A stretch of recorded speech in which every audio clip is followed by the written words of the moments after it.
আজ ৩১ জুলাই ২০২৬ শুক্রবার বাদ জুম্মা ৫৫ নম্বর ওয়ার্ডের ঐতিহ্যবাহী দারুসালাম জামে মসজিদে পবিত্র জুম্মার নামাজ আদায় করেন কামরাঙ্গীরচর থানা ৫৫ নম্বর ওয়ার্ড বিএনপির বারবার কারা নির্যাতিত নেতা ৫৫ নম্বর ওয়ার্ড আহ্বায়ক ও আগামী সিটি কর্পোরেশন নির্বাচনে ৫৫ নম্বর ওয়ার্ডের কাউন্সিলর পদপ্রার্থী মোহাম্মদ শহীদুল হক।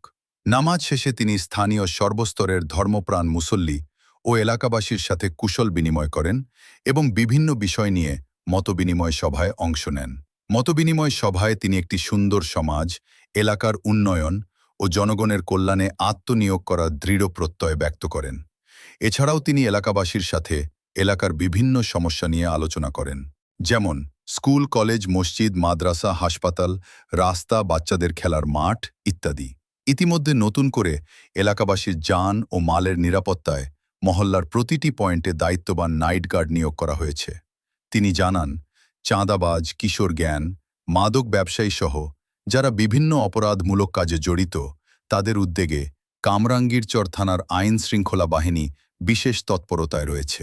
এ সময় তিনি বলেন, আগামী সিটি নির্বাচনে তিনি কাউন্সিলর নির্বাচিত হলে আধুনিক ৫৫ নম্বর ওয়ার্ড গড়তে এলাকাবাসীর সমর্থন এবং ভালোবাসা নিয়ে কাজ করে যাবেন তিনি আরও জানান, ইতিমধ্যেই ঢাকা ১০ আসনের মাননীয় মন্ত্রী মহোদয় শেখ রবিউল আলম রবি ভাইয়ের সাথে ৫৫ নম্বর ওয়ার্ডের দীর্ঘদিনের সমস্যাগুলো নিয়ে আলোচনায় রয়েছেন তিনি।